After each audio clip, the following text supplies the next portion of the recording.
And then just in general, The Wizard of Oz was really big for me. When I was 3, I remember my mother saying, "Michael, come and look at the dancing scarecrow." And I sort of ran down the hall, and on the little black and white TVs in 1963, and it was the annual broadcast, and so there was Ray Bolger and Judy Garland and Toto. I didn't know anything about the front half of the story. I'd never seen it. So all I knew was there was this dancing scarecrow singing this amazing song, and that girl. And I was just hooked and watched the whole thing to the end.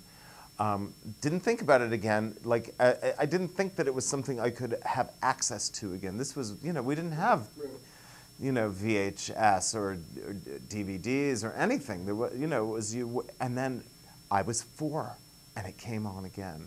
So I started to get the sense that there was a pattern here.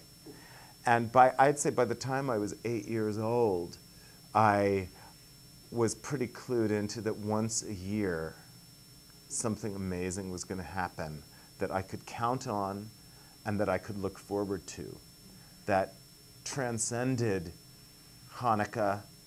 We were bad Jews. We were completely secular. It was, and Christmas, we had a Christmas tree every year. It was an American holiday, Santa Claus. I didn't know it had anything to do with Jesus. I didn't know what or who Jesus was, but we had a Christmas tree. When we would remember, we'd do Hanukkah candles, Passover, Thanksgiving, all of it, Halloween even, which you'd think I would love because it was costumes and theatrical. No, the only thing that mattered to me for the first, 10 years of my life was when would The Wizard of Oz be on. That's how I marked the year. That's what I looked forward to. That was my only access, was when that would be on TV. When we got a color TV, big surprise, who knew? Had no clue.